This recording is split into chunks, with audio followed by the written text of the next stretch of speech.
आप सभी का गीता क्लास में बहुत बहुत स्वागत है। ओम अज्ञानतिमिरन्धस्य ज्ञानञ्जनशलाकया चक्षुरुन्मिलितं येन तस्मै श्रीगुरुवे नमः। गुरुवे गौरचन्द्राय राधिकायै तदालये कृष्णाय कृष्णभक्ताय तद्भक्ताय नमो नमो विष्णुपादाय राधिकायै प्रियात्मने श्रीमद्भक्तिवेदान्त नारायणीति नामिने श्रीकृष्णलीला कथने सुदाक्षं औदार्यमाधुर्यगुणच्युतं वरं वरेण्यं पुरुषं महन्तं नारायणं तं शिरसा नमामि। श्रीचैतन्यमनोभीष्टं स्थापितं येन भूतले स्वयं रूपः कदा मह्यं ददाति स्वपदान्तिकम् आजानुलम्बितभुजो कनकावदातु संकीर्तनकपित्रो कमलायताक्षो विश्वम्भरो द्विजवरो युगधरं पालो वन्दे जगत्प्रियकरो करुणावतारो। नमो महावदन्याय कृष्णप्रेमप्रदायते कृष्णाय कृष्णचैतन्यनाम्ने गौरत्विषे नमः। हे कृष्ण करुणा सिन्धो दीनबन्धो जगत्पते गोपेश गोपिकान्त श्रीराधाकान्त नमोस्तुते। तत्काञ्चन गौराङ्गी राधे वृन्दावनेश्वरी वृषभानुसुतदेवी प्रणमामि हरिप्रिये। नीलाचल निवासाय नित्याय परमात्मने बलभद्रसुभद्राभ्यां जगन्नाथाय ते नमः। जय श्री कृष्ण चैतन्य प्रभु नित्यानंद श्री अद्वैत गदाधर शिवासादि गौर भक्त वृंद। हरे कृष्णा कृष्ण कृष्णा हरे हरे, हरे राम राम राम हरे हरे। हरे कृष्णा कृष्ण कृष्ण हरे हरे, हरे राम राम राम हरे हरे। मैं सर्वप्रथम अपने परम आराध्यतम गुरुपाद पद्म नित्य लीला प्रविष्ट ओम विष्णुपादष्टोत्तर श्री श्रीमद् भक्ति वेदांत नारायण गोसाई महाराज जी के श्री चरणों में अनंत कोटि दंडवत प्रणाम करती हूँ। तत्पश्चात समस्त रूपानुगुरु परंपरा के चरणों में मेरा अनंत कोटि दंडवत प्रणाम। आप सभी को मेरा यथा योग्य प्रणाम स्वीकारो। हरे कृष्ण। तो सबसे पहले हम मूल पाठ करेंगे जो हमारा नियम है। मैं आशा करती हूँ कि जिस दिन हम गीता क्लास नहीं होती उस दिन भी हंसा जी करती हैं और उसके अलावा भी आप अपने आप से भी इसका नियम का पालन कर रहे होंगे। आप लोगों की हेल्प के लिए मैंने एक वीडियो डाला है, उसकी हेल्प ले सकते हैं आप लोग। ठीक है, तो हम पहले 15 अध्याय का पालन करेंगे। अध्याय 15 श्री पुरुषोत्तम योग। श्री भगवानुवाच ऊर्ध्वमूलमधशाखाम् अश्वत्थं प्राहुरव्ययं छन्दांसि यस्य पर्णानि यस्तं वेद स वेदवेत्। अधश्चोर्ध्वं प्रसृतास्तस्य शाखा गुणप्रवृद्धा विषयप्रभाला अध्यस्य मूल्यायनुसन्ततानि कर्मानुबन्धीनि मनुष्यलोके। रूपं नस्य तथोपलभ्यन्ते नान्तो न चादिर्न च सम्प्रतिष्ठा। अश्वत्थमेनं सुविरूढमूलम् असङ्गशस्त्रेण दृढेन छित्त्वा। ततः पदं तत्परिमार्गितव्यं यस्मिन् गता न निवर्तन्ति भूयः। तमेव चाद्यं पुरुषं प्रपद्ये यतः प्रवृत्तिः प्रसृता पुराणी। निर्माणे मोहाजितसङ्गदोषा अध्यात्मनित्या विनिवृत्तकामः। द्वन्द्वे विमुक्ताः सुखदुःखसङ्गे गच्छन्ति मूढाः पदमव्ययं तत्। न तद्भासते सूर्यो न शशाङ्को न पावकः यद्गत्वा न निवर्तन्ते तद्धाम परमं मम। ममेवांशो जीवलोके जीवभूतः सनातनः। मनः षष्ठानि इन्द्रियाणि प्रकृतिस्थानि कर्षति। शरीरं यद्वाप्नोति यच्चाप्युत्क्रामतीश्वरः गृहीत्वैतानि संयाति वायुर्गन्धानि वाशयात्। श्रोत्रं चक्षुः स्पर्शनं च रसनं घ्राणमेव च अधिष्ठाय मनश्चायं विषयानुपसेवते। उत्क्रमान्तं स्थितं वापि भुञ्जानं वा गुणान्वितं विमूढानानुपश्यन्ति पश्यन्ति ज्ञानचक्षुषः। यतन्तो योगिनश्चैनं पश्यन्त्यात्म अवस्थितं यतन्तोऽप्यतात्मानो नैनं पश्यन्त चेतसः।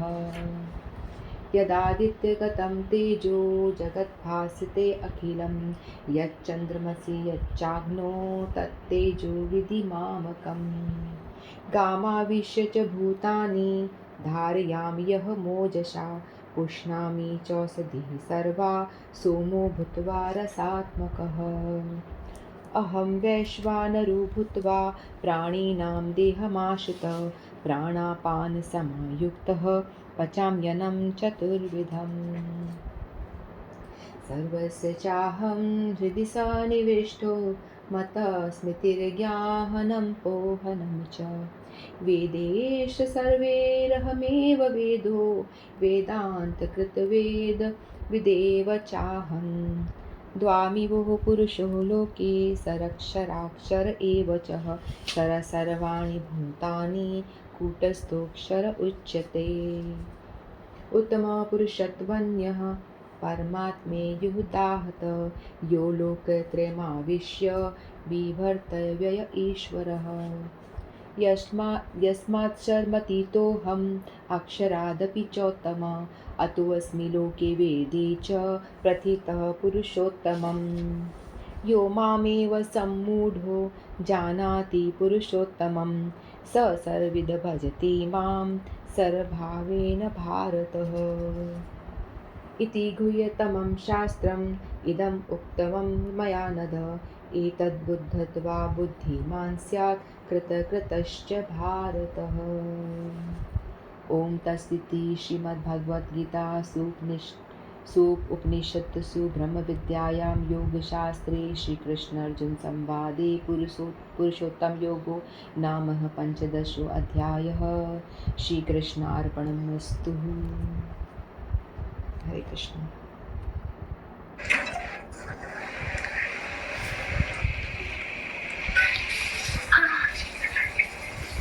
तो आज हमने अभी तक फर्स्ट एंड सेकंड श्लोक, ये किसका म्यूट कर दो प्लीज़, सब लोग म्यूट पे रहना है ना, कोई भी अनम्यूट मत होना। तो हम लोग 15वां अध्याय हमने स्टार्ट किया था, एक क्लास हमारा हुआ, इसका नाम है श्री पुरुषोत्तम योग। तो ये अध्याय जो है बहुत ही इम्पॉर्टेंट है। कहा जाता है कि यदि हम इस अध्याय को पढ़ के समझ लेते हैं तो हमारा भगवद गीता का सार हमें मिल जाता है। तो भगवद गीता में जो मोटी मोटी बातें बताई गई हैं उसके विषय में यदि हम अच्छे से समझ जाते हैं तो हमें समझ में आ जाता है कि भगवद गीता हमसे भगवान श्री कृष्ण हमसे क्या कहना चाहते हैं, वो जान जाते हैं। तो हम थोड़ा सा रिकैप लेते हैं। सभी लोग ध्यान से सुनने का प्रयास करना, क्योंकि ये जो चैप्टर है थोड़ा हार्ड है, समझना मुश्किल है। तो भगवान कहते हैं कि एक ऐसे वृक्ष के विषय में बता रहे हैं जो कि उल्टा है। तो इस संसार में हमने ऐसा कोई वृक्ष देखा है जो उल्टा हो, जिसकी जड़ें ऊपर हो और उसकी शाखाएं और पत्तियां नीचे की हो रहा हो? ऐसा वृक्ष हमने नहीं देखा। तो बताया जाता है कि ये पूरा जो संसार है इसको दो भागों में विभाजित किया गया है।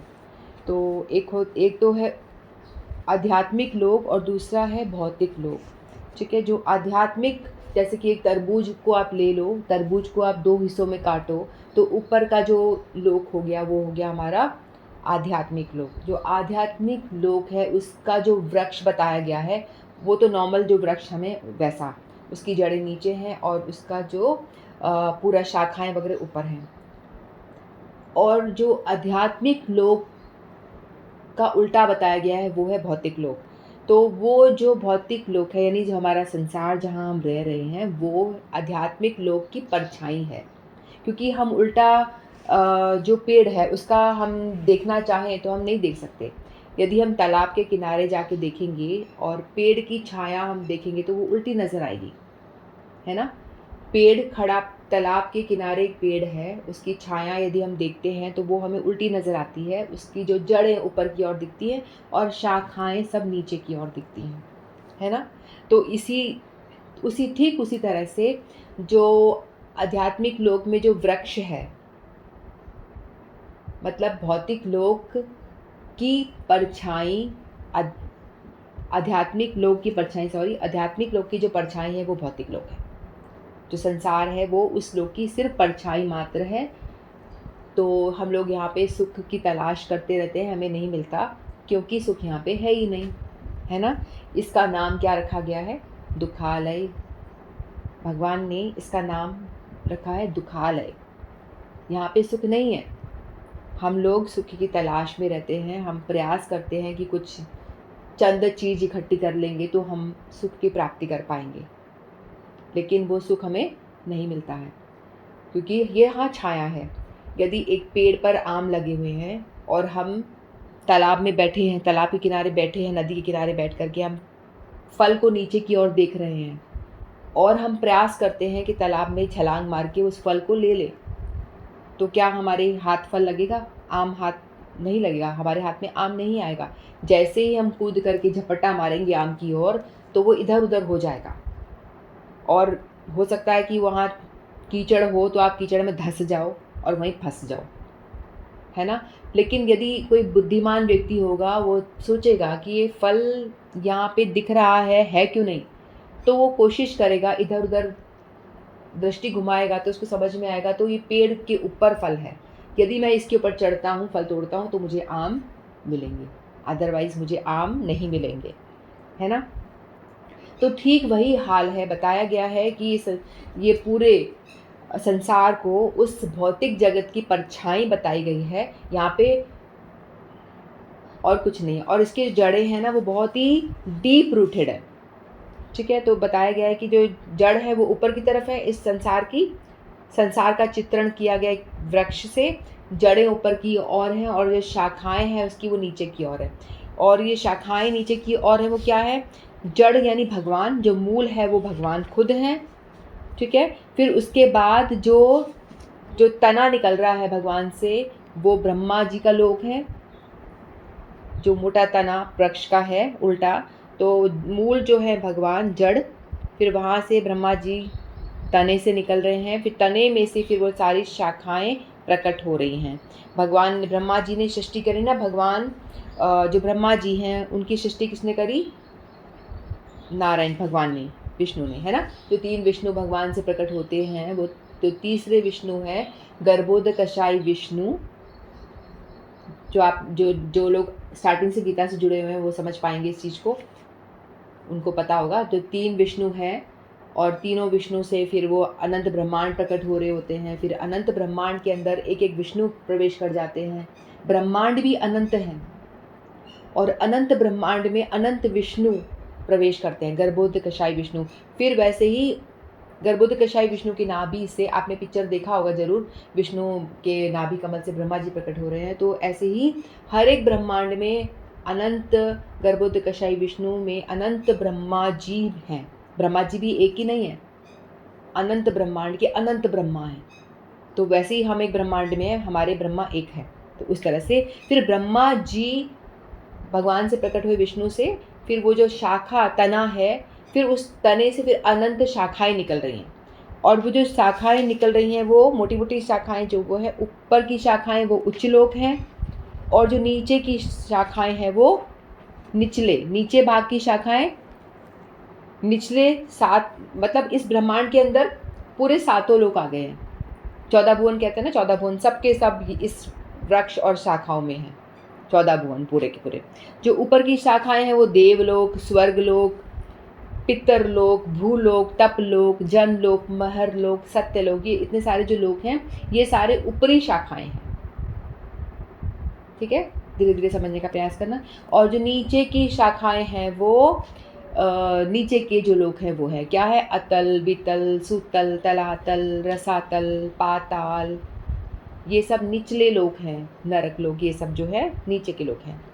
जो लोग गलत काम करते हैं वो निचले लोकों में जाते हैं, और जो अच्छे काम करते हैं वो उनकी अच्छी गति होती है, वो उर्द उर्द लोक की ओर जाते हैं।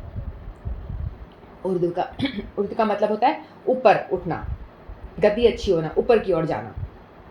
अधोगति, ऊर्ध्वगति यानी ऊर्ध्वगति यानी अच्छी गति होना ऊपर की ओर, और अधोगति का मतलब होता है नीचे की ओर जाना। गलत काम करोगे तो नरक में जाओगे ना, जो निचले लोग हैं। तो इस तरह से बताया गया, संसार चक्र को बताया गया। तो फिर पहले श्लोक में भगवान ने सिर्फ इस वृक्ष की बारे में बताया था। जो ये वृक्ष है एक शाश्वत अश्वत्थ वृक्ष, अश्वत्थ वृक्ष यानी पीपल का वृक्ष है। पीपल का वृक्ष की जड़ें जो होती है ना, हमने देखा है ना, बरगद का पेड़ जो होता है कैसा होता है, पेड़ की शाखाओं से वो जड़ें निकल रही होती है। पेड़ की शाखाओं से बहुत सारी जड़ें नीचे लटक रही होती हैं, और वो जड़ें नीचे जा कर के फिर दोबारा से जड़ें बन जाती हैं, फिर दोबारा एक और वृक्ष निकल आता है। तो इस तरह से ये जो वृक्ष है बरगद का पूरा फैला होता है, यानी 1-2 किलोमीटर काफ़ी दूरी तक वो फैला होता है। इसकी जड़ें एकदम अच्छे से डीप रूटेड होती है। ठीक है, तो ये जड़ ऐसा है, तो ये इसको बरगद का वृक्ष से तुलना इसलिए की गई है क्योंकि इसकी जड़ें बहुत गहरी घुसी हुई हैं, निकालना बहुत मुश्किल है इसको। ठीक है, तो भगवान ने कहा कि शाश्वत अश्वत्थ वृक्ष है जिसकी जड़ें तो ऊपर की और शाखाएं नीचे की और पत्तियां वैदिक मंत्र, और इसकी जो पत्तियां हैं वो वैदिक मंत्र हैं। जो कि इस वृक्ष को जानता है वेदों का ज्ञाता है। जो इस वृक्ष के बारे में जान जाता है वही वेदों का ज्ञाता बोला गया है। फिर दूसरे श्लोक में बताया था इस वृक्ष की शाखाएं ऊपर और नीचे की ओर फैली हुई हैं। ठीक है, ऊपर के लोग और नीचे के लोग जो मैंने बताया, और प्रकृति के तीनों गुणों द्वारा इस पोषित हैं। इनकी टहनियाँ इंद्रिय विषय हैं, और वृक्ष की जड़ें नीचे की ओर और ऊपर की ओर जो मानव समाज के सकाम कर्मों से जुड़ी हुई हैं। देखो, अब यहाँ पे वृक्ष के बारे में बताया पहले श्लोक में, दूसरे में बताया कि जो इसकी शाखाएं हैं, इसकी टहनियाँ इंद्रिय विषय हैं। इंद्रिय विषय हमारी 5 इंद्रियां हैं, है ना, चक्षु, कर्ण, नासिका, जिह्वा और त्वचा, सेंस ऑर्गन्स पढ़े हैं ना क्लास में, छोटे क्लास में। तो जो सेंस ऑर्गन से ही हम कोई भी ज्ञान प्राप्त करते हैं, यानी ज्ञानेंद्रियां सेंस ऑर्गन्स। ठीक है, तो हम कोई भी ज्ञान की प्राप्ति करते हैं तो अपनी इंद्रियों के माध्यम से ही करते हैं, और इन्हीं को ही हम भोगने में लगे रहते हैं। आँखों से सुंदर देखना है, कानों से बढ़िया सुनना है, जिह्वा से बढ़िया बढ़िया भोग खाना है ना। जिह्वा को टेस्ट चाहिए ना, कभी कुछ खाने को, कभी कुछ खाने को, रसगुल्ला, गुलाब जामुन, चाउमीन, पता नहीं क्या क्या, तो अनलिमिटेड चीज़ें, वो सब भोग करने के लिए जिह्वा। त्वचा को अच्छा स्पर्श, कोमल कोमल कपड़े पहनने को, सॉफ्ट सॉफ्ट चाहिए, सॉफ्ट सॉफ्ट होता है ना, एकदम सॉफ्ट पहनना है, चुभने वाला नहीं होना चाहिए। फ्रॉक चुभ रही है, बच्चों को पहना दो तो ये फ्रॉक चुभती है, सॉफ्ट होनी चाहिए। तो इस तरह से हमें ये सारे जो टहनियाँ बताई गई हैं, ये एक इंद्रिय विषय बताई गई हैं। तो व्यक्ति जो होता है ना, प्रकृति के 3 गुण के अधीन होकर के काम करता है। प्रकृति के 3 गुणों के अधीन कैसे होना, तमोगुण, रजोगुण, सतोगुण, 3 तरह के जो गुण होते हैं, इन तीनों गुणों के अधीन होकर के व्यक्ति काम करता है। तो इसका एग्जाम्पल मैंने बताया था, जो रावण, विभीषण और कुंभकर्ण 3 भाई थे।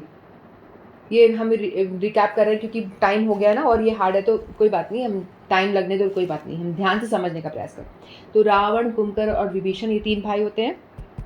रावण रजोगुण का प्रतीक है क्योंकि रावण की लंका पूरी सोने की बनी हुई थी, सोने की लंका थी, उसका घर सोने का बना हुआ है, पूरी लंका सोने की बनी हुई है, उसके बावजूद भी उसको शांति नहीं है।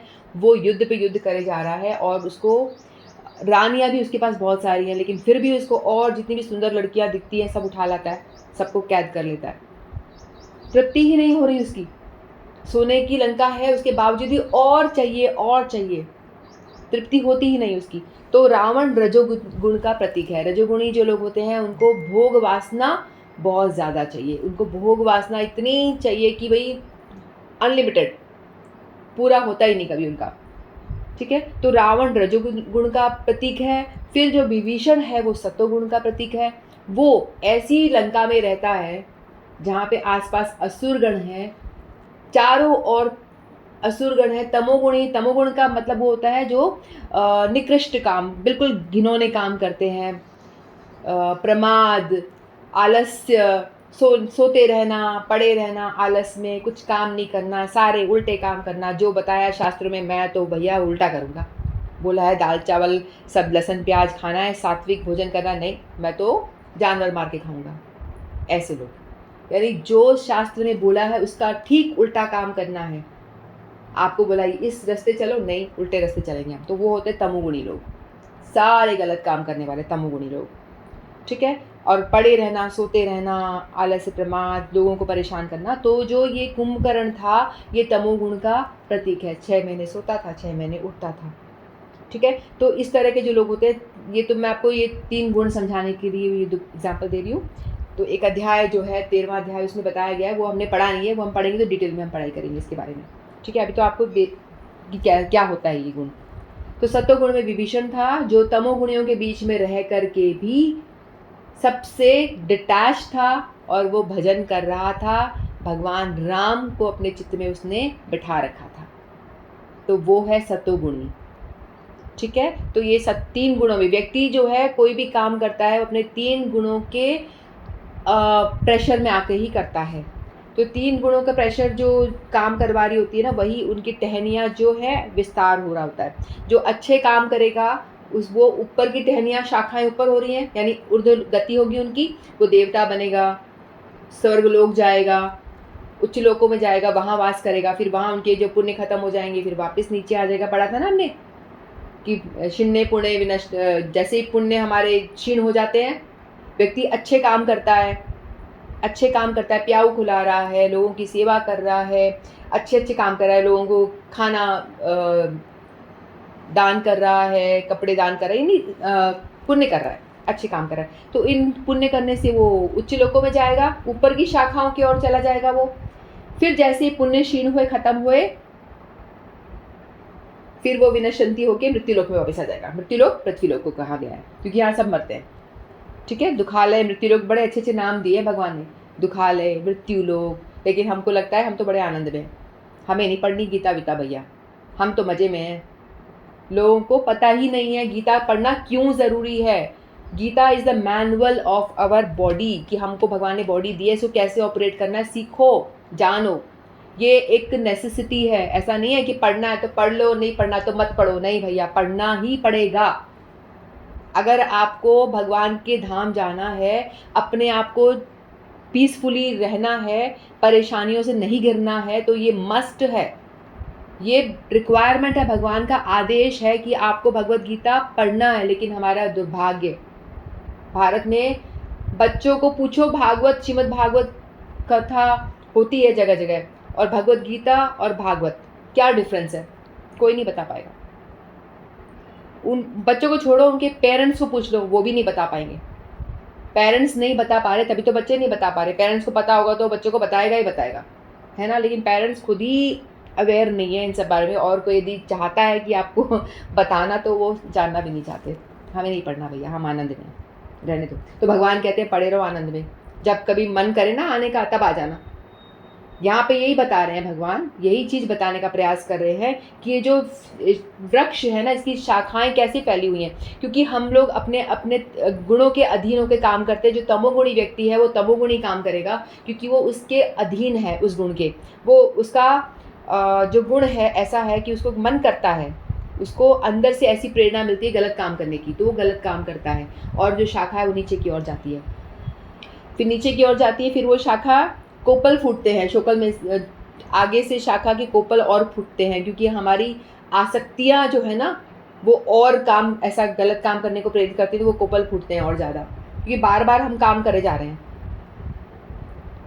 हम हमारे अंदर से जो काम हम पिछले जन्म में करके आए हैं, वही हम संस्कार लेकर के आए हैं। कैसे समझाऊँ समझ नहीं आ रहा कैसे समझाऊँ। तो जैसे कि हम लोग अभी भगवद गीता पढ़ रहे हैं, ठीक है। अब हम लोग क्या कर रहे हैं, अच्छा काम कर रहे हैं, तो हमारे ऊपर एक ऐसा संस्कार पड़ जाएगा, हमारे चित्त पे एक संस्कार पड़ जाएगा, ठीक है। तो ये संस्कार गहरा होता है। हम टीवी देख रहे हैं तो टीवी देख रहे हैं तो वो संस्कार हमारे अंदर पड़ जाता है। पूरे दिन भर में हम जो भी काम ज़्यादा करते हैं ना, वही संस्कार हमारा बन जाता है। जैसे मैं बहुत ही राजसिक हूँ, मैं पूरे दिन टीवी देखती हूँ, पूरे दिन मैं नाच गाना, फ़िल्मी गाना ये वो सारा चलता है मेरा, ठीक है? तो मेरे ऊपर चित्त पे वही एक संस्कार पड़ जाएगा। यानी ये पूरा संस्कार ऐसा का ऐसा पड़ेगा, वही काम करने का मुझे बार-बार मन करेगा। और मैं गलत काम करती हूँ सारा, लोगों की चुगलियाँ करना, ये वो फालतू काम सारे करती हूँ, तो मेरे पास मेरे चित्त पे वही संस्कार पड़ेगा। और ये संस्कार जो पड़ता है ना, बहुत ज़्यादा इम्पोर्टेंट है, क्योंकि हमारी शरीर जो है ना, वो तो ख़त्म हो जाएगा, शरीर की मृत्यु हो जाएगी, लेकिन जो हमने चित्त पे जो संस्कार बना लिया ना, जो भी काम हम कर रहे हैं, ये बहुत बहुत बहुत बहुत इम्पोर्टेंट है। इसको करना बहुत ध्यान से चाहिए। क्यों? क्योंकि यही जो चित्त है, मन, बुद्धि, अहंकार, इसी को लेकर के मैं दूसरी बॉडी में चली जाऊँगी। इस बॉडी को त्याग दूँगी, मेरा शरीर का जो आयु ख़त्म हो जाएगी, तो ये मेरा जो चित्त मैंने बनाया है ना, मन, बुद्धि, अहंकार से, क्या देख रही हूँ, क्या सुन रही हूँ, क्या बोल रही हूँ, कैसे लोगों का संग कर रही हूँ, ये इम्पोर्टेंट है। यही हमारे चित्त में जो इम्प्रेशन डालता है ना, मान लो मेरा चित्त बहुत गंदा हो रखा है, बहुत गलत गलत गलत काम करके मैंने इतना मैला कर रखा है चित्त को, बहुत भयंकर मैला कर रखा है, लेकिन इसको अच्छा करने का उपाय भगवान ने बताया है। संग, साधु संग। आपने अभी तक आप जैसे लोगों का संग करते आए हो, वैसा आपका चित्त बन गया है, वही काम करने में आपको आनंद आ रहा है। लेकिन यदि आपने अपने आप को थोड़ा सा फोर्स करके अपना संग परिवर्तन कर दिया कि चलो कुछ आज से अच्छी चर्चा सुनेंगे, आज ये कथा यूट्यूब पे सुनना शुरू कर देती हूँ आज से, ऐसा करके, या तो ये महात्मा जी आए हुए इनकी कथा सुनूँ जाके रोज़, तो संग से ही सुनते सुनते चित्त पे वो इम्प्रेशन बनेगा और पुराना इम्प्रेशन ख़त्म हो जाएगा। एक और छोटा सा एग्जांपल समझाने की कोशिश करो। एक ग्लास है, उसके अंदर मिट्टी का पानी भरा हुआ है, मिट्टी का पानी पूरा भरा हुआ है, तो एकदम गंदा है, और उसको ले जाके हम बहते हुए पानी के अंदर रख देंगे नीचे, और पानी कंटिन्यूस बह रहा है बह रहा है बह रहा है बह रहा है, तो धीरे धीरे क्या होगा, पानी नीचे वाला निकलना शुरू हो जाएगा, अच्छा पानी पूरा भर जाएगा। थोड़ी देर में आप देखोगे तो मिट्टी वाला पानी हट करके पूरा साफ पानी में बदल गया। हो जाएगा ना, ऐसा करके देख लेना, आप करा भी होगा आप लोगों ने, ठीक है? बर्तन के अंदर ग्लास में मिट्टी वाला पानी भर दिया, नल के नीचे जाके बस रख दो, ऊपर से नल ऑन कर दो, ऑफ चला दो, और थोड़ी देर में आप देखोगे मिट्टी वाला पानी पूरा निकल जाएगा और अच्छा पानी भर जाएगा। तो यहाँ पे ऐसा ही हमारा पूरा जो चित्त है ना, वो भी ऐसा ही है। अभी तक हमारे अंदर मिट्टी का पानी भर रखा है, बहुत गंदा अनर्थ भरे पड़े हैं, तो इसको हटाने के लिए नल चला दो, कथा रूपी नल चला दो, सत्संग रूपी नल चला दो, हरि नाम रूपी नल चला दो, और अच्छे अच्छे जो भगवत संबंधी जो हम भक्ति करते हैं वो सब करना शुरू कर दो। ज़्यादा करते जाओगे या थोड़ा थोड़ा भी रेगुलर करते जाओगे, तो उससे क्या होगा, जो हमारा अंदर मिट्टी भरी पड़ी है गंदगी, वो धीरे धीरे क्लीन होना शुरू हो जाएगी। इसीलिए कहा जाता है कि कथा सुनना, हरि नाम करना बहुत ज़रूरी है, बहुत ज़रूरी है, यदि हमें अधोगति चाहिए तो, नहीं तो हम नीचे की ओर ही जाते जाएंगे। तो ये बताया गया कि हमारे ये 3 गुणों के अधीन होकर के हम लोग अपना काम करते हैं, और इस वृक्ष की जड़ें की और मतलब हमारी आसक्तियाँ, एक काम हम कर रहे हैं, टीवी देखना है, हमको पता चल गया, हम लोग सुन लिया कि गलत काम नहीं करना है, अच्छे अच्छे काम करना है। ज़्यादा टीवी देखने से आँख खराब हो जाएगी, है ना? कईयों को तो हमने देखा है कि वो लोग सिगरेट पी रहे होते हैं, उनके ऊपर से लिखा होता है सिगरेट पीने से, तंबाकू खाने से कैंसर होता है, लिखा है बड़ा बड़ा। वो व्यक्ति देख रहा है, अकल नहीं है क्या उसके अंदर, बुद्धि भी है, देख रहा है, उस पर लिखा है कि तंबाकू खाने से, सिगरेट पीने से कैंसर होता है, लेकिन तो भी वो जाता है, क्योंकि उसका जो गुण अंदर से उसने जो प्रैक्टिस करी हुई है ना लास्ट जन्मों में, वो उसको धक्का मार के वो काम करवा देती है। हम अधीन, इसीलिए तो कहा है प्रकृति के अधीन है। वो व्यक्ति तमोगुण के अधीन है, वो ओवरकम नहीं कर पा रहा है उस चीज़ को, तो इसीलिए उसको पता है कैंसर होगा। हम बोल रहे हैं अरे भाई तुझे दिख नहीं रहा कैंसर होगा, फिर भी तू जा रहा है, पी रहा है। हाँ लेकिन मैं नहीं रह सकता पिए बिना, पता है जाएगा, वो फूकेगा ही फूकेगा, सिगरेट लेगा फूकेगा। और क्यों ऐसा होता है, क्योंकि हम लोग अपने गुणों के अधीन हैं। हम जो करके आके इम्प्रेशन डार्क कर रखा है ना, उसके अधीन है, हमें वो काम करना ही पड़ता है। सतोगुणी व्यक्ति जल्दी उठेगा, अच्छे काम करेगा, गीता पढ़ेगा, भागवत पढ़ेगा, इधर उधर मतलब सब बढ़िया काम करेगा वो। लोगों का हेल्प करेगा, अच्छे सदाचार, माता पिता की सेवा, सब सदाचार करेगा वो, है ना, क्योंकि वो ऐसे गुण में रहता है। लेकिन तमोगुणी ही करेगा, जानते बूझते भी करेगा। तो इससे हमें ऊपर उठने के लिए क्या करना पड़ेगा? थोड़ा सा तो अपने आप को कंट्रोल करना पड़ेगा। भगवान कहते हैं ना, अभ्यासेन वैराग्येन च कौन्तेय असंशयं हि महाबाहो मनोदुर्निग्रहं चलम अभ्यासेन तो वैराग्येन। बताया ना भगवान ने, अभ्यास करो, वैराग्य से ही अपने आप को आप सुधार सकते हो। तो हम लोग क्या कर सकते हैं कि जितना ज़्यादा हो सके अपना जो गलत संग है उसको छोड़ के पॉजिटिव संग को पकड़ ले। यदि कोई मिल रहा है आपको कि पॉजिटिव संग मिल रहा है तो उसको भैया पकड़ लो। अपना कल्याण करना है तो पकड़ लो, बुरी तरह से पकड़ लो, ऐसा बताया गया है शास्त्रों में। ठीक है, तो यहाँ पे हम लोग इस वृक्ष की जड़ें इतनी नीचे, यदि नहीं तो क्या है, जड़ें धसती जाएंगी। लोग बाग क्या, वैदिक मंत्र बताया गया ना कि सकाम कर्म करना है। सकाम कर्म की हमारी इच्छा होती है। सकाम कर्म यानी इच्छा कि मुझे पुत्र चाहिए, मुझे अश्वमेध यज्ञ करेंगे तो मुझे इतना पैसा मिलेगा, राज्य मिल जाएगा, ऐसा ऐसा पहले होता था। तो अभी भी ऐसा होता है कि आपकी कोई भी इच्छा होती है तो आप वैदिक मंत्र जो हैं, ये हरे हरे पत्ते हैं, पेड़ के हरे हरे जो पत्ते बताए गए हैं ना, वैदिक मंत्र है। क्योंकि ये मंत्र, पेड़ की शोभा किससे है? पत्तों से है। इस संसार का जो वृक्ष है, यदि इसमें पत्ते नहीं होंगे तो पेड़ सूखा सूखा लगेगा, है ना। तो पेड़ की शोभा क्या है? हरे हरे पत्ते, सुंदर सुंदर फूल और सुंदर सुंदर टहनियाँ, कोपले जो निकलती है छोटी छोटी। तो टहनियों के आगे से नई टहनी निकल जाती हैं, वो हमारी डिज़ायर, इंद्रिय तृप्ति करने के लिए हम आगे बढ़ते हैं, तो वो नई कोपले और फूट जाती हैं, है ना। तो इसीलिए हरे हरे पत्ते जो है वैदिक मंत्र हैं। लोग सकाम कर्म में फंसे पड़े हैं। भगवान की पूजा क्या है? सकाम कर्म, धर्म अर्थ काम और मोक्ष। धर्म करते हैं, सकाम कर्म करते हैं, वैदिक मंत्रों का उच्चारण करते हैं, पूजा पाठ करवाते हैं, हवन करवाते हैं, ये सब करवाते हैं, वैदिक अनुष्ठान करवाते हैं घर में। उसके बाद में क्या? क्यों? क्योंकि मेरे घर में सुख शांति बनी रहे, क्योंकि मेरे पुत्र हो जाए, क्योंकि मेरे घर में ये कुछ गलत है, वायु इसको हटानी है। यानी कुछ ना कुछ डिज़ायर लेकर के वैदिक कर्म कांड करते हैं। कर्म कांड इसे कहते हैं। कुछ डिज़ायर के लिए हम जो अनुष्ठान करते हैं वो कर्म कांड में आता है। कुछ हमारी इच्छा पूर्ति है, तो ये सब करते हैं। तो फिर हमें पैसा आ रहा है हमारे पास में, या हमें पैसा चाहिए इसलिए हम ये कर रहे हैं, तो हमारे पास में पैसा आ गया। धर्म हमने किया, क्यों? पैसा आ जाए। माला हमने करी, क्यों? एक माला करूँगी क्योंकि मेरे को पैसा मिल जाए, मेरी नौकरी अच्छी लग जाए, मेरा जॉब मिल जाए, कुछ डिज़ायर लेकर। ठीक है, वो डिज़ायर पूर्ति हो गई। माला करना तो अच्छा है, डिज़ायर लेके माला करना तो बहुत अच्छा है।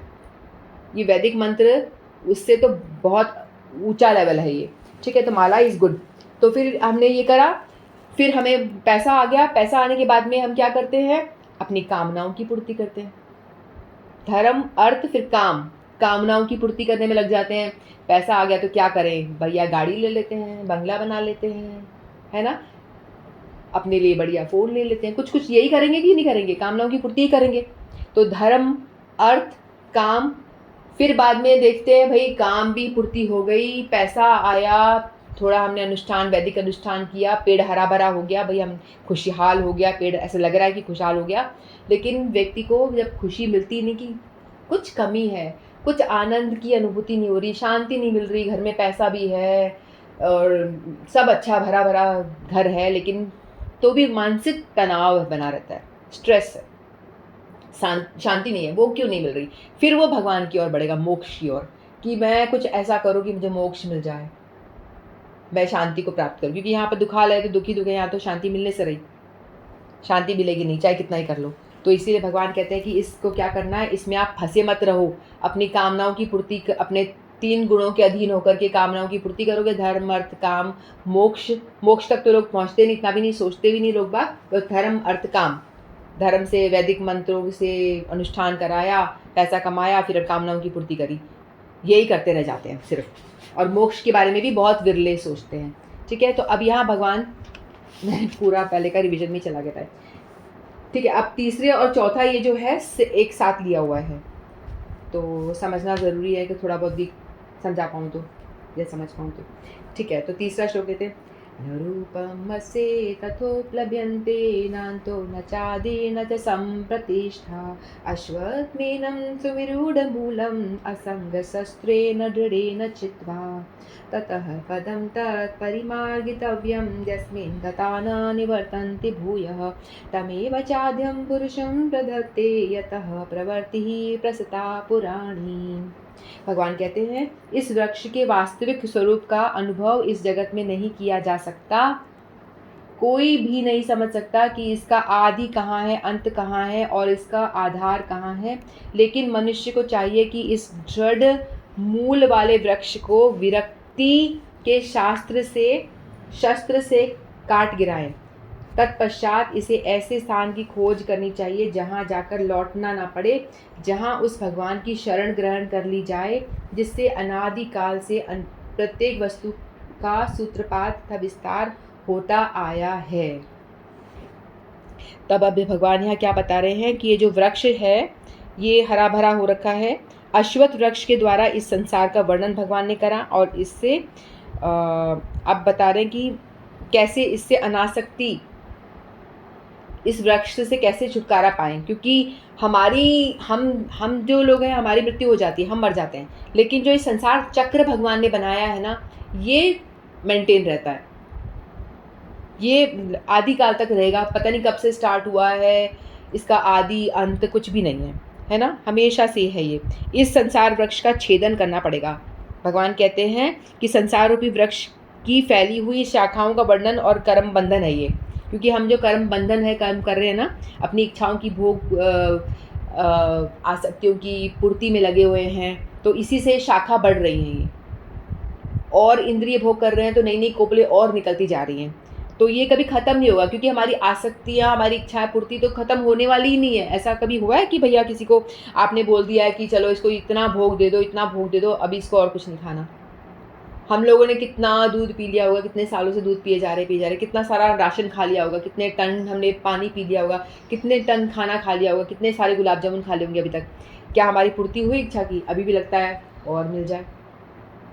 होता है ना, खत्म, इच्छा खत्म थोड़ी ना हुई, इच्छा की पूर्ति कभी होती ही नहीं है। तो भगवान कह रहे हैं न रूपम अस्य इह तथ लुभ्यते न अंत न चादि न च आदि न च संप्रतिष्ठा।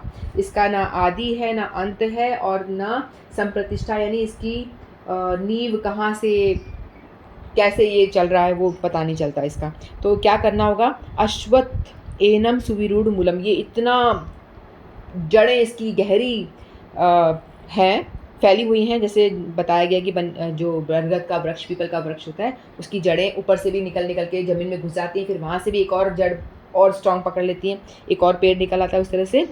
तो न रूपम अस्य इह तथा लभ्यन्ते, तो ये इस वृक्ष को जो जानेगा वही विद्वान है, जो जानता है कि ये वृक्ष संसार चक्र जो है उल्टा वृक्ष है, उस लोक का छाया है, ये कुछ भी सत्य नहीं है यहाँ पे, सब झूठा है। जैसे मैंने हार वाला एग्जाम्पल आपको पहले दिया था। तो इसका न देशकृत न कालकृत, हम बता नहीं सकते कि ये इसकी लोकेशन कहाँ है, कहाँ तक फैला हुआ, ये भी नहीं बताया जा सकता। कालकृत यानी आदि मध्य कहाँ से शुरू, कुछ भी नहीं पता चल रहा है इसका। तो ऐसा ये वृक्ष है, तो इसको जानना चाहिए हमें। कैसे? सुविरूढ़ मूल, ये इतना गहरा जड़ा हुआ है। कैसे? तदात्म्य, ममता और कामना, किस तरह से ये सुविरूढ़ मल, इसकी जड़ जो है एकदम गहरी कैसे हो रखी है? क्योंकि हमारे वजह से, क्योंकि हम लोग क्या करते हैं, हमें एकदम तादात्म्य हो रखा है हमारा शरीर और आत्मा के विषय में जानते नहीं। हमें लगता है कि आत्मा और शरीर सब एक ही है, आत्मा और शरीर एक ही है, ठीक है, लेकिन ऐसा है नहीं। मैं शरीर और आत्मा अलग है, मैं आत्मा हूँ, ये हम नहीं जानते। जैसे रिक्शा और रिक्शे का ड्राइवर दो अलग चीज़ें हैं। लेकिन रिक्शा ड्राइवर चला रहा है तो हमें रिक्शा पकड़ना है, हम बोलेंगे रिक्शा रिक्शा रिक्शा, तो रिक्शा का ड्राइवर है वो रिक्शा थोड़ी ना है, लेकिन वो रुक जाएगा, वो बोलेगा हाँ हाँ मुझे बुला रहा है। हम उसको लगता है कि मैं रिक्शा ही हूँ, उसको रिक्शा बोल रहे हैं तो वो समझ रहा है बात को। उसी तरह से हमको भी एक कपड़ा दे दिया गया, हम आत्मा है। ये जैसे हम लोग जेल में हैं, हमको एक कपड़ा दे दिया गया है, जेलर कपड़े दे देते हैं ना, उस तरह से हम लोगों को ये कपड़ा मिला हुआ है। कोई फीमेल का कपड़ा, कोई मेल का, कोई जानवर का, कोई कुत्ते का, कोई बिल्ली का।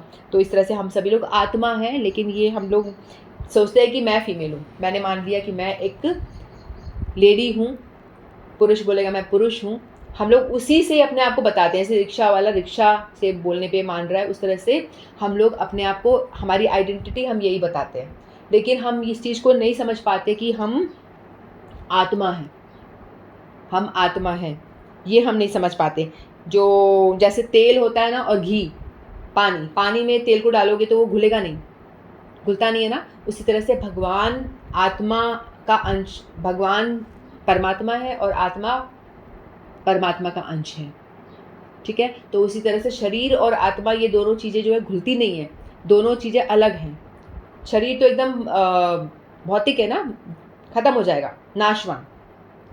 शरीर नाशवान है, आत्मा अविनाशी है। आत्मा के हमने पढ़ा था ना दूसरे अध्याय में, नैनम छिंदन्ति शस्त्राणि नैनम दहति पावक न चैन कलेद्याम दिद्यापो न शोष्यति मारुत। इसको आत्मा को ना कोई मार सकता है, ना जला सकता है, ना काट सकता है, ना हवा उड़ा सकती है, ना पानी भिगो सकता है, ना सुखाया जा सकता है। आत्मा का कुछ भी नहीं होगा। जब भगवान अर्जुन को कहते हैं ना कि मारो, तो वो कहता है कि मेरे कैसे मारूं, मेरे गुरुदेव को कैसे मारूं, मेरे पितामह को कैसे मारूं, मेरे भाइयों को कैसे। तो भगवान कहते हैं कि भाई ये सब आत्मा है, शरीर तो वैसे भी मरेगा, तू नहीं मारेगा तो भी कोई ना कोई तो मार देगा, या अपने आप मर जाएगा वो। तो मैं कहता हूँ मेरी आज्ञा का पालन कर, मार तू, मेरी आज्ञा का पालन करके तू ही मार, इस तरह से। तो इसीलिए हम लोगों को ये ज्ञान नहीं है कि हम लोग अपने आप को तादात्म्य हो रखा है, शरीर और आत्मा हमारी एक, हम अपने आप को ही ये समझ रहे हैं, ये हमारी ज्ञान नहीं है, इसीलिए प्रॉब्लम होती है। तो हम जो कुछ करते हैं अब शरीर के लिए करते हैं, आत्मा के लिए कुछ करते ही नहीं है। आत्मा जब को हम परमात्मा से जोड़ेंगे, उसके लिए क्या करना होगा? भक्ति। आपने देखा होगा ये जब भजन करते हैं तो हमें शांति मिलती है, मंदिर जाते हैं तो शांति मिलती है, बहुत बहुत अच्छा लगता है। क्यों? क्योंकि वो आत्मा को हम आनंद प्रदान करते हैं। जब भी हम कीर्तन कर रहे हैं, भजन कर रहे हैं, नाम जप कर रहे हैं, यानी भगवद गीता पढ़ रहे हैं, समझ नहीं आ रही तो बात अलग है, बोरिंग होता है, लेकिन समझ आ रही है तो अच्छा लगेगा, इंटरेस्टिंग लगेगा। और इस तरह से, क्योंकि ये आत्मा की वृत्ति है, भक्ति जो है भगवान आत्मा को खुश करती है। और हम लोग शरीर को ही खुश करने में लगे पड़े हैं। शरीर के लिए कपड़े, शरीर के लिए खाना, शरीर के लिए श्रृंगार, सब कुछ शरीर के लिए ही हो रहा है। सारा संसार शरीर के लिए हो रहा है, लेकिन जो शरीर के अंदर बैठा तोता जो चला रहा है शरीर को, आत्मा, उसके लिए कुछ नहीं करते, वो बेचारा भूखा बैठा हुआ है। तो ये प्रॉब्लम होती है, क्योंकि हम शरीर के लिए ही सब कुछ करे जा रहे हैं, लेकिन आत्मा जो बैठा है, जो निकल गया तो ये पड़ा रह जाएगा, खोखला ये कवर जो पड़ा रह जाएगा, उसकी कोई वैल्यू नहीं है। हम उसी पे लगे पड़े, पिंजरे की सफाई में लगे पड़े हैं, पिंजरे को सजाने में, पिंजरे को पेंट कर रहे हैं, पिंजरे में सुंदर सुंदर सोने का पिंजरा बना रहे हैं, लेकिन जो अंदर बैठा आत्मा है उसको भूखा मारा है, तोते को हमने भूखा मार रखा है। तो हमको अपने आत्मा को फीड करना है, तोते को खाना देना है। कैसे दोगे आप खाना? हरि नाम करो, ज़्यादा से ज़्यादा हरि नाम करो, गीता जी सुनो, भागवत जी सुनो। भागवत और गीता, भगवत गीता और ये श्रीमद् भगवत गीता और श्रीमद् भागवतम दोनों दो अलग ग्रंथ हैं, ये सब जानो। गीता में इस भगवान ने बताए हैं कि क्या करना है, आपको कैसे जीना है, मैनुअल है ये हमारे जीने के लिए। और जो भागवत है वो भगवान की लीला कथा आती है, उसमें भगवान के भक्तों की और भगवान की लीला कथा आती है। गीता बेसिक प्राइमरी किताब है, यानी नर्सरी में आप एडमिशन ले रहे हो, मतलब इंसान बने हो, तो आपको ये पढ़ना चाहिए, वो है गीता, सबके लिए है। और भागवत जो भगवान कृष्ण से जिससे प्रेम हो गया तो भगवान की लीला कथा में घुसेगा वो। फिर हमें ममता हो जाता है, जो चीज़ हमारे पास में हमने ले ली उससे हमें बहुत अटैचमेंट हो जाता है, मेरा घर, मेरे बच्चे, मेरा ये, मेरा वो। तो ममता, ये अटैचमेंट, यही हमारा जो वृक्ष है ना, उसको शाखाओं को बड़ा बड़ा कर रही होती है। इसी से जड़ें और ज़्यादा गहरी गहरी होती चली जा रही हैं। एक तो हमारा शरीर से हम मैं और मेरा, और जो है उससे अपनापन और कामनाएं, और ज़्यादा कामनाएं और चाहिए, जो ये हमारी भोग वृत्ति है ना, यही हमारे जो ये संसार के सुविरूढ़ मूलम, इसी की वजह से जो जड़ें हैं और गहरी गहरी गहरी होती चली जा रही है, क्योंकि हमारी इच्छाएं, हमारी कामनाएं, हमारी डिज़ायर, आसक्ति बहुत ज़्यादा है इसी की वजह से। तो भगवान कहते हैं कि इस संसार से, इस वृक्ष से तुम्हें बाहर निकलना होगा। कैसे बाहर निकलोगे? कुछ लोग हैं कह रहे कि नहीं नहीं बहुत आनंद आ रहा है, बहुत मज़ा है यहाँ तो भाई संसार में। खूब भोग मिल रहा है, जा रहे हैं होटल में, खूब खा रहे हैं, कैफ़े में जा रहे हैं, आनंद कर रहे हैं हम तो। कुछ कहाँ दुःख है? कोई दुःख नहीं है, सब आनंद ही आनंद है। लेकिन पता नहीं किस समय जब प्रॉब्लम आएगी ना, तब भागोगे। इसलिए अक्लमंदी इसी में है कि जब सुख में भी हो, सुख में दुख में सुमिरन सब करें, सुख में करे ना कोई। जो सुख में सुमिरन करे तो दुख काहे को होई, है ना। तो जो ये जान जाएगा कि भाई ये सब बहुत टेम्परेरी चीज़ें हैं, इनमें मत फंसो। जो परमानेंट है उसको पकड़ो, क्योंकि शरीर भी जाएगा, संसार भी जाएगा, सब कुछ ख़त्म हो जाएगा। हमारे रिलेटिव रिश्ते नाते सो हैं, जो भी कुछ हैं, सभी बहुत टेम्परेरी हैं। कब तक साथ है हमारा पता नहीं, जब तक मेरा शरीर है तब तक ही सब मेरे साथ है। जैसे ही शरीर ख़त्म हुआ, कोई पूछने नहीं आ रहा। किसी की माँ चली गई तो पूछने नहीं आ रही, बच्चे तूने खाना खाया कि नहीं। किसी का पति चला गया तो पत्नी को पूछने नहीं आएगा वो कि क्या हुआ तेरा। अब सब खत्म हो जाता है। तो इसीलिए बताया गया है कि ये जो टेम्परेरी चीज़ें संसार है, इसके पीछे मत पड़ो। ये बहुत बहुत छोटे स्पैन के लिए है। हमारी आत्मा ने अनंत जन्म ले लिए हैं, करोड़ों जन्म ले चुके हैं। हर जन्म में कितने सारे माता पिता बदल गए हमारे। तो ये सब हम शास्त्र पढ़ते तो ही जानते हैं, नहीं पढ़ेंगे तो नहीं जानेंगे, ऐसे ही बैठे रहेंगे, ऐसे ही चले जाएंगे, वापस आएंगे, फिर ऐसे ही मर जाएंगे। तो हम आनंद, भगवान भी देखते हैं कि भाई जो जानना चाहता है उसी को मैं जनाऊँ, है ना। जो जानना चाहता है कि भगवान के विषय में जानने की, जिसके अंदर जिज्ञासा है, जो भगवान से प्रे कर रहा है कि मैं कैसे पढ़ूँ भगवद गीता, मुझे नहीं समझ में आ रही, खुद पढ़ने की कोशिश कर रहा हूँ, नहीं समझ पा रहा, कोई समझा दो। जो ऐसी डिज़ायर करेगा तो भगवान उसको रास्ता बताएगा, भगवान रास्ता बताते हैं फिर। तो भगवान कहते हैं यहाँ पे कि इस असंग शस्त्रे दृढ़ेन चित्वा, तो इस जो पेड़ है ना, इसकी जड़ें इतनी मजबूत है, इसको जड़ से उखाड़ने का प्रयास करोगे तो नहीं उखाड़ पाओगे, क्योंकि जड़ें बहुत डीप रूटेड है। हमारी आसक्ति जो है, अंदर टीवी देखने का मन कर रहा है तो उसको आप नहीं हटा पाओगे।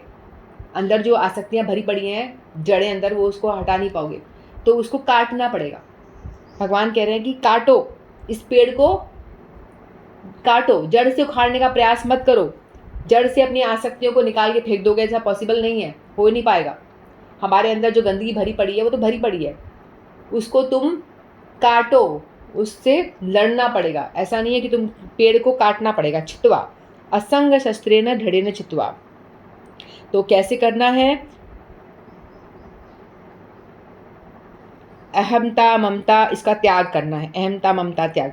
तो इसको मैं छोटे से एग्जाम्पल समझाने का कोशिश करती हूँ। तो हम लोग हॉलीडे में जाते हैं ना, कहीं होटल में गए, बहुत सुंदर होटल है, बढ़िया 5 स्टार होटल में जाके हमने वहाँ पे रुके, अपना सामान वामान रखा, और फिर हमको 1 हफ्ता हम रुके। हम लग रही चलो ठीक है, ये 5 स्टार होटल है ना, बहुत आनंद आ रहा है, ये मेरा घर हो गया। इसमें बेडशीट थोड़ा ऐसे लगा देती हूँ, और अपना थोड़ा इसको रिनोवेट और अच्छा कर देती हूँ, यहाँ थोड़े फूल लगा दूँ, यहाँ ये कर दूँ।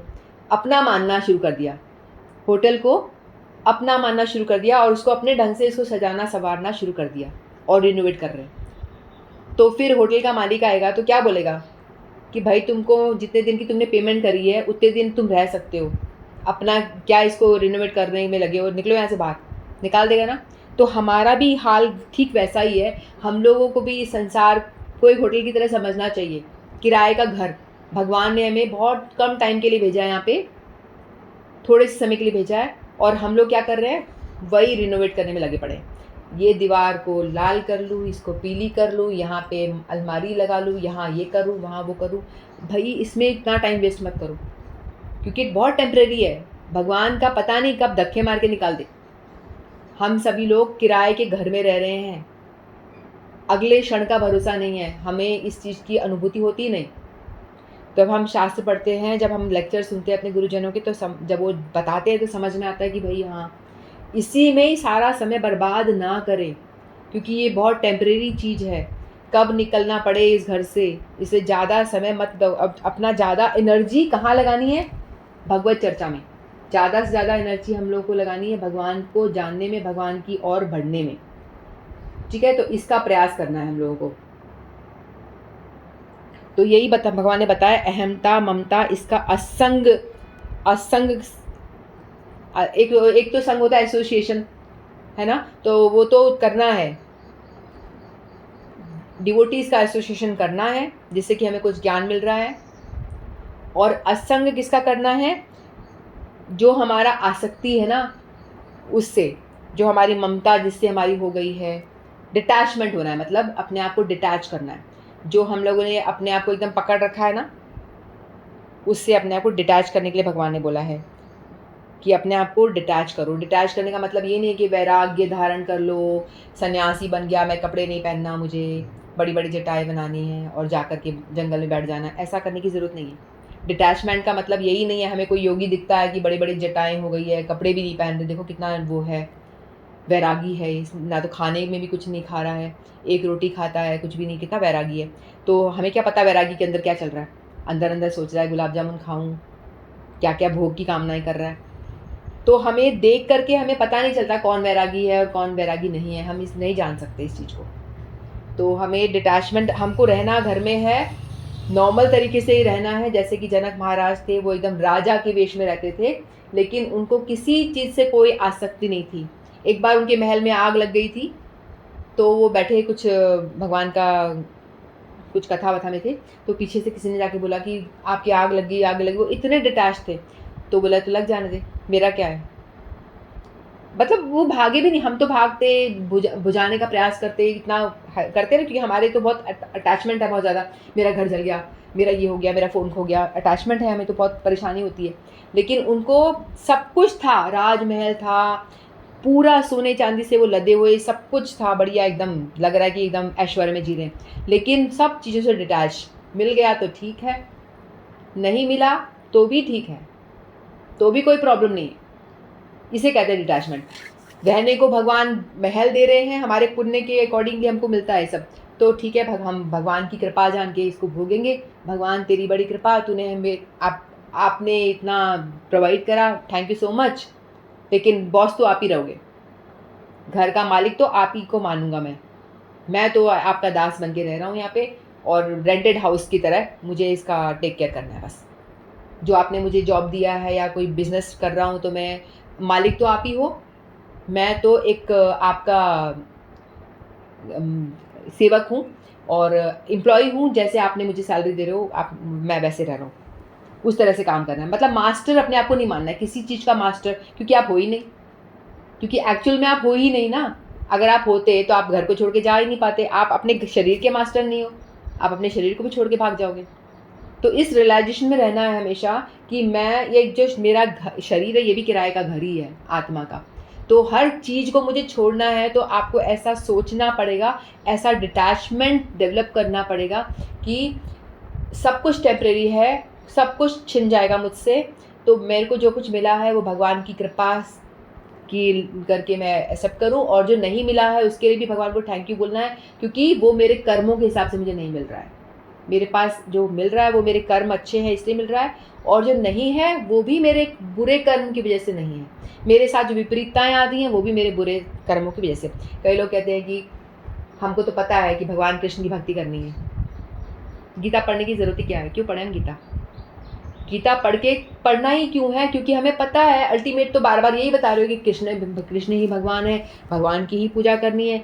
ये तो हम कर रहे हैं ऑलरेडी, हम माला कर रहे हैं, सब कुछ कर रहे हैं, सही बात है, कर रहे हैं। लेकिन पढ़ना इसलिए है क्योंकि भगवान कहते हैं ना, तत्व पढ़ने में आलस्य मत करो। तत्व को जानना है तो गीता पढ़ना पड़ेगा। अब आपको पता चल गया कि मेरे को माला करनी है, आप शरणागति हो, लेकिन आपके पास कष्ट क्यों आ रहे हैं, वो आपको जब आप गीता पढ़ोगे तो पता चलेगा। कि भगवान बताते हैं कि क्योंकि आपके पूर्व के कर्मों के कारण, जो आपने गलत काम किया उसके वजह से आपको पाप मिल रहे हैं, तो आप बड़े ही संतुष्ट रहोगे, परेशान नहीं होगे। जब कोई बुरी बात भी होगी आपके साथ तो आप बोलोगे बहुत अच्छे से, कोई बात नहीं, मेरे तो कर्म बुरा, जो अकाउंट है वो ख़त्म हो रहा है। तो उसमें भी आप बहुत ही संतुष्ट रह पाओगे, तो हर तरह से सम रह पाओगे। इसीलिए गीता पढ़ना बहुत ज़रूरी है, क्योंकि आपको तत्व का पता चलता है। तो इसलिए हमको अहमता, ममता, इसका त्याग करना है।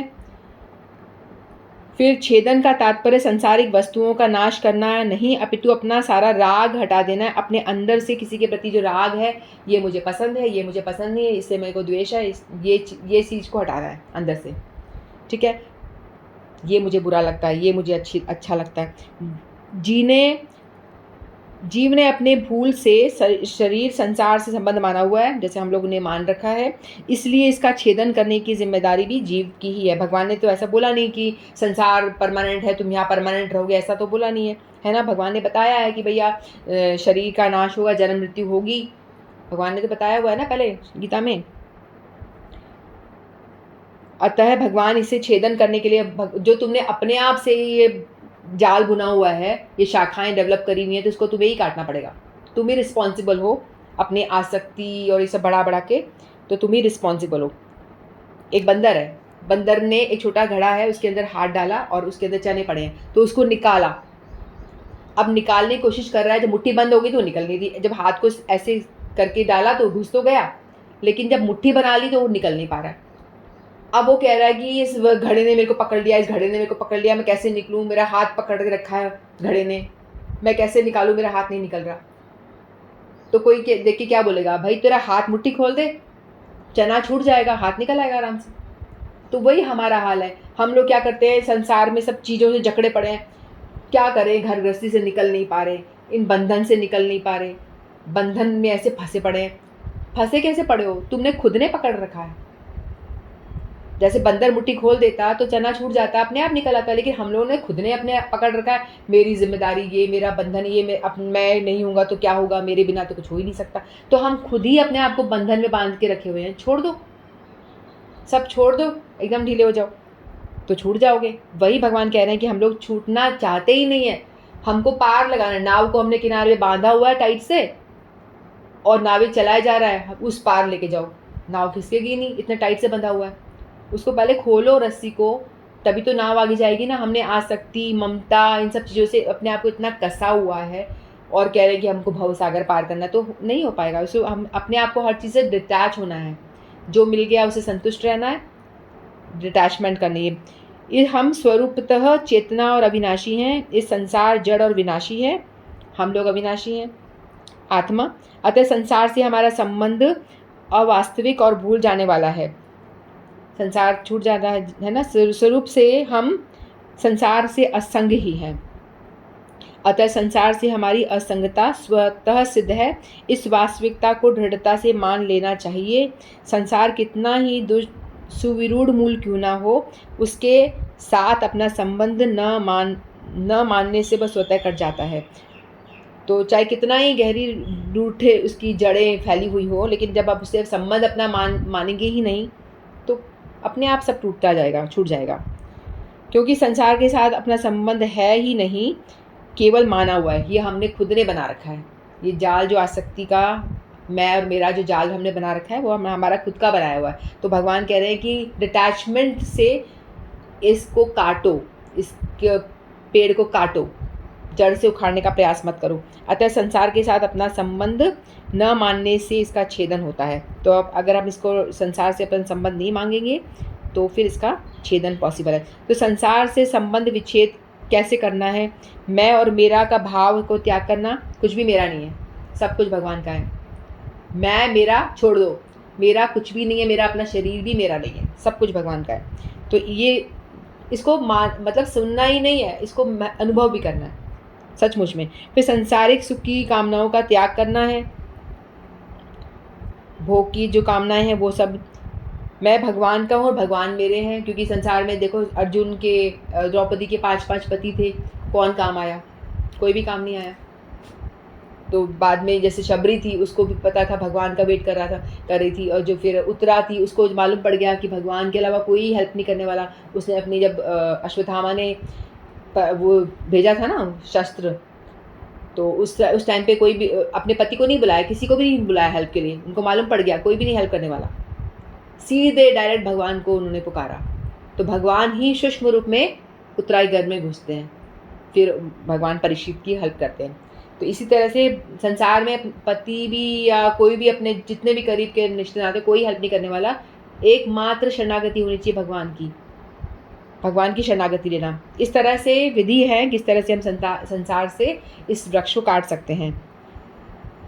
मुझे एक परमात्मा की तरफ ही चलना है और ऐसा दृढ़ निश्चय करना होगा कि हमें व्यवसाय आत्मिका बुद्धि जो हमने पढ़ा था, व्यवसायिक आत्मिका बुद्धि होनी चाहिए, एक निश्चय कि हमें एक निष्ठ भगवान की प्राप्ति करनी है, उस और ही चलना है। हम लोग का क्या होता है, थोड़ी थोड़ी हम पूजा कर लेंगे, थोड़ा थोड़ा हमें इस भोग भी करना है, बैलेंस बना के चलना है।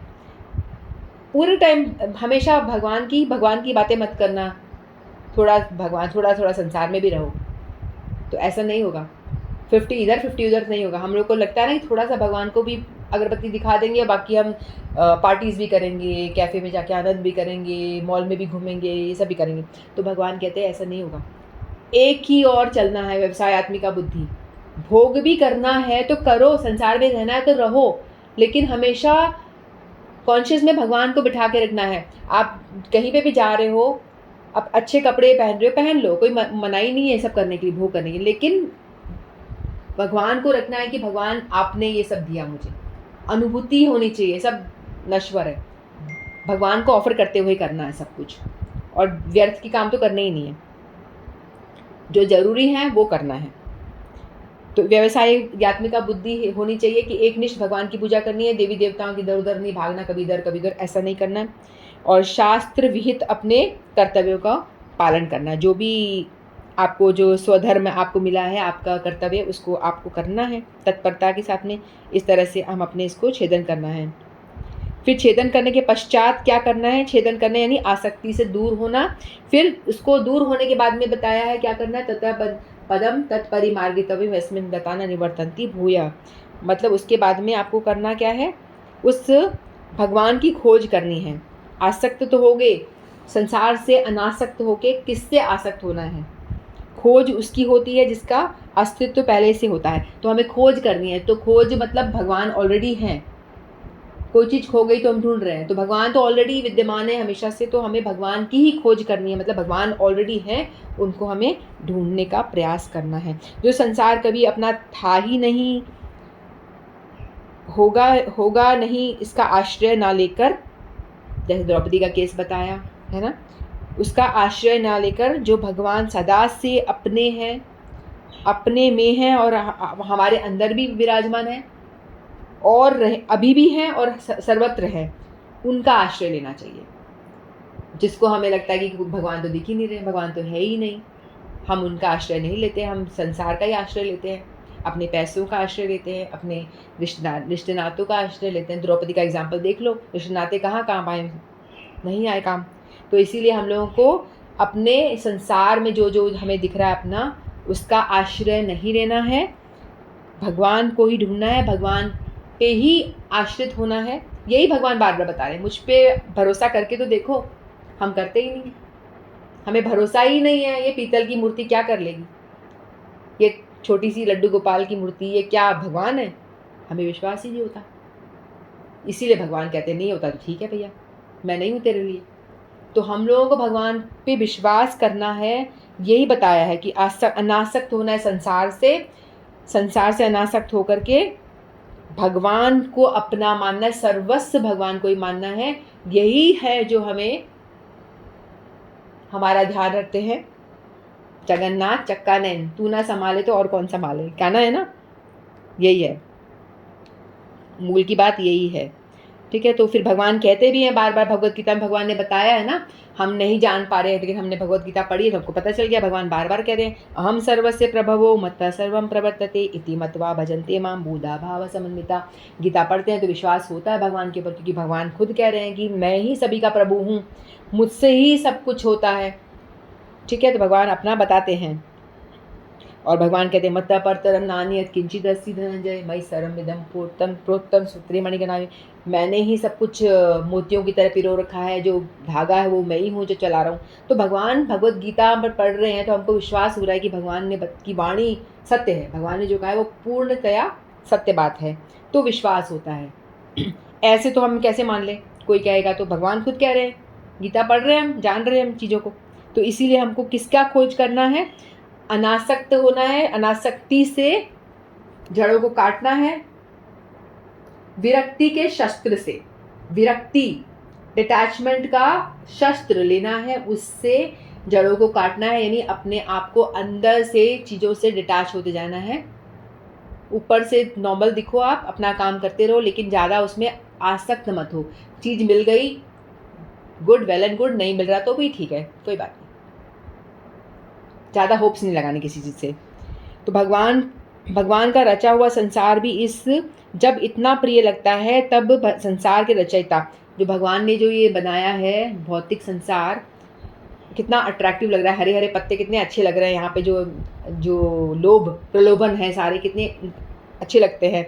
तो सोचो, जिसने ये भौतिक जगत बनाया है वो उससे अटैचमेंट होगा तो वो कितना अच्छा लगेगा, है ना। किसी की बनाई हुई चीज़ हमें अच्छी लगती है तो चीज़ बनाने वाला वो कितना सुंदर होगा, इस विषय में सोचना चाहिए। भगवान इतने प्रिय लगने चाहिए, यद्यपि रची हुई वस्तुओं में आकर्षण मात्र होना एक प्रकार से रचयिता का ही आकर्षण है, क्योंकि रचने वाले का ही तो ये गुणगान हो रहा है ना, किसने कितनी बढ़िया चीज़ बनाई है, तो उसी का गुणगान हो रहा है, भगवान का ही हो रहा है अल्टीमेटली, है ना। तो यह तथापि मनुष्य अज्ञानता वश उस आकर्षण में भगवान के कारण ना मानकर संसार को ही कारण मानता है। तो ज्ञान नहीं है कि जो बनाया है, बनाने वाला कोई और है, ये हम नहीं जानते हैं। तो इसीलिए इस आकर्षण में, इस उल्टे वृक्ष में ही फंस के रह जाते हैं। तो जो शास्त्र पढ़ेगा, जानना चाहेगा, तो वही निकल पाएगा, अपने आप को डिटैच करने का प्रयास करेगा। इस मृत्यु संसार सागर में सभी आश्रय मगरमच्छ के आश्रय की तरह ही है। मगरमच्छ का आश्रय लोगे, संसार में पानी में डूब गए हो तो मगरमच्छ तो खा जाएगा आपको ना। तो इसीलिए हमको अतः मनुष्य को विनाशी संसार में, इस विनाशी संसार में जो सभी विनाशवान है, सभी का विनाश हो जाएगा। जिसका आप सहारा लोगे वो भी तो मर जाएगा ना, वो भी खत्म हो जाएगा। पैसा बंगला है वो भी खत्म हो जाएगा, सब कुछ खत्म हो जाएगा। तो विनाशी चीज़ का क्या सहारा लेना, जो अविनाशी है उसका सहारा लेना चाहिए। तो विनाशी संसार का आश्रय ना लेकर अविनाशी भगवान का ही आश्रय लेना चाहिए, क्योंकि भगवान जिसने ये सृष्टि बनाई है, ब्रह्मा जी, उन्होंने भी तो भगवान का ही सहारा लिया हुआ है। उन्होंने विष्णु से जब प्रकट हुए, गर्भोदकशाही विष्णु से प्रकट हुए, उनको कुछ समझ ही नहीं आ रहा कैसे संसार का सृष्टि करूं। भागवत में आता है कुछ समझ नहीं आ रहा था, वो एकदम लॉस्ट हो गए। फिर उन्होंने हजारों साल, 50,000 पता नहीं कितने साल तपस्या करी। फिर भगवान ने ही बताया, तप ऐसी आवाज़ आई, भागवत में आता कि कि तपस्या करो। फिर ब्रह्मा जी पहले घूमते रहे 14 भुवन में, क्या करूँ कुछ समझ नहीं आ रहा। फिर तपस्या करी, भगवान का नाम जप किया, तो भगवान ने दिखे नहीं, भगवान ने प्रेरणा दी अंदर कि सृष्टि का कैसे करना है। चतुश्लोकी भागवत सुनाई उनको, फिर उसके बाद में उन्होंने सृष्टि करी। तो भगवान ने ही ब्रह्मा जी को ज्ञान दिया, तो उन्होंने सृष्टि करी। फिर जो ये सृष्टि करने वाला, हम जो भौतिक जगत में अटके पड़े हैं, ये सृष्टि करने वाला ब्रह्मा जी है, तो उनके पिता भी तो भगवान ही है। तो ब्रह्मा जी भी भगवान के शरणागत होते हैं। जब ब्रह्म विमोचन लीला हुई तभी भी भगवान जाके उनके हाथ जोड़े कि हमें क्षमा कर दो, मुझसे अपराध हो गया। तो हम लोगों को डायरेक्ट उन्हीं का ही शरणागत होना है, ठीक है, जो भगवान है। तो क्या करना है, षड्विधा शरणागति चैतन्य चरितामृत में बताई गई है। अनुकूलस्य संकल्प, जो अनुकूल है, भक्ति के फेवरेबल है, जो हमें उनका संग करो। प्रतिकूलस्य वर्जनम, जो भक्ति को हमारे पीछे धकेले, उससे दूर रहो। हमें कोई ऐसा भी दिख रहा है कि इससे बात करके हमें लग रहा है कि हमें भक्ति में हमारा प्रोग्रेस होगा, तो उसका संग करो। अनुकूल जो है, और जो प्रतिकूल लग रहा है कि ये इसका संग सही नहीं है, हमेशा हमें फालतू जगह लेके जाता है, फालतू काम करवाता है हमें से, चलो डिस्को, चलो क्लब, चलो ये गलत जगह है, चलो यहाँ पीने चले, ये पिए वो पिए, फालतू जो काम करा रहा है, उनका तो संग त्याग दो, बिल्कुल दूर हो जाओ ऐसे लोगों से, तो बिल्कुल दूर, एकदम दूर। प्रतिकूलस्य वर्जनम रक्ष्यति इति विश्वासो, विश्वास होना चाहिए कि भगवान हमारा रक्षा करेंगे, 100% ऐसा विश्वास होना चाहिए।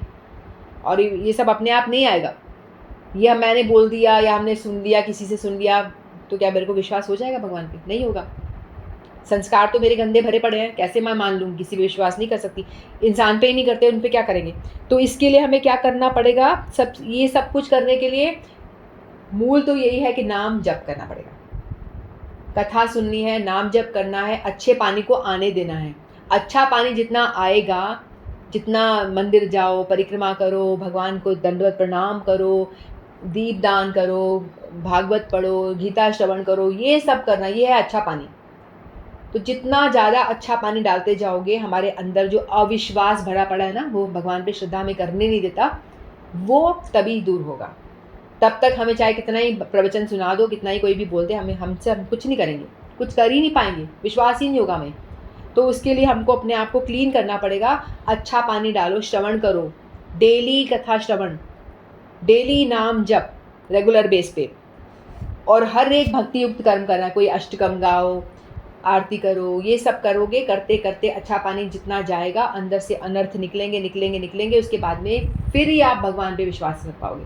अन्यथा तो मैं बोलूँ या कोई और बोले, नहीं होगा विश्वास। सुन लेंगे, वो भी अच्छा है, सुनना भी बहुत अच्छा है, सुनने से भी हमारे बहुत सारे अनर्थ दूर हो रहे हैं, लेकिन श्रवण कीर्तन करोगे तो थोड़ा फास्ट होगा। तो यही बताया गया है कि ये अनासक्ति से काटो विरक्ति के शस्त्र। विरक्ति को शस्त्र बताया है भगवान ने, तलवार बताई है। डिटैचमेंट्स के शस्त्र से काटो पेड़ को, जड़ से उखाड़ नहीं सकते हो तुम, तुम्हारे अंदर मैल भरा पड़ा नहीं उखड़ेगा। तीनों गुणों के अधीन होकर जो हम काम करते रहते हैं वो करते जाओगे, इसीलिए आपको काटना है। फिर काटने के बाद में विरक्त हो गए हो तो फिर भगवान की तलाश करो, भगवान को कैसे प्राप्त किया जाए, भगवान की ओर चलने का प्रयास करो।